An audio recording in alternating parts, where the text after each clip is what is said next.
ଜଣେ ସନ୍ଥ ବାବା ନିଜର ମନମୋହକ ବାଣୀ ପାଇଁ ଚାରିଆଡ଼େ ପ୍ରଚାର ଥିଲେ। ଥରେ ସେ ଦିନବେଲା ଗାଁରେ ବୁଲୁଥିବା ସମୟରେ ଜଣେ ପିଲାକୁ ଶୋଇଥିବାର ଦେଖିଲେ। ସେ ଆଶ୍ଚର୍ଯ୍ୟ ହୋଇ ଗାଁ ଲୋକଙ୍କୁ ପଚାରିଲେ କି ଇଏ କ'ଣ କରୁଛି। ଗାଁ ଲୋକେ କହିଲେ କି ସେ ପିଲାଟି ଗାଁର ସବୁଠୁ ଅଳସୁଆମାନଙ୍କ ମଧ୍ୟରୁ ଜଣେ। ସନ୍ଥ ବାବା ପିଲା ପାଖକୁ ଗଲେ ଏବଂ ତା ମୁଣ୍ଡକୁ ଆଉଁସି କହିଲେ, ପୁଅ ଉଠ, ଏବେ ଜାଗ୍ରତ ହେବାର ସମୟ। ସନ୍ଥ ବାବାଙ୍କ ସ୍ନେହଭରା ଶବ୍ଦ ତାକୁ ଉଠାଇ ଦେଲା, କାରଣ ଗାଁ ଲୋକେ ତାକୁ ସେମିତିରେ ଗାଳି କରୁଥାନ୍ତି।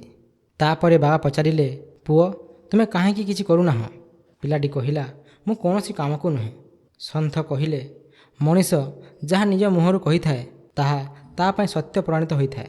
ତେଣୁ ପୁଅ ପ୍ରଥମେ ନିଜକୁ ନୀଚ ଦେଖାଇବାର ବନ୍ଦ କର। ମଣିଷ କେବେ ଖରାପ ହୋଇନଥାଏ, ବରଂ ତା'ର ନିଜର ଅଭ୍ୟାସ ଖରାପ ହୋଇଥାଏ। ଅଳସୁଆପଣ କେବଳ ତୁମର ଅଭ୍ୟାସ, ତୁମେ ନୁହେଁ। ସନ୍ଥ ବାବାଙ୍କ କଥା ଶୁଣି ପିଲା ମନରେ ଉତ୍ସାହ ଜାଗ୍ରତ ହେଲା ଏବଂ ସେ କହିଲା, ବାବା ମୁଁ ଆଜି ଯାଏଁ ସଫଳ ହୋଇନାହିଁ। ସଫଳ ହେବା ପାଇଁ ମୋ ମନରେ ସେହି ବିଶ୍ୱାସ କେମିତି ଜାଗ୍ରତ ହେବ?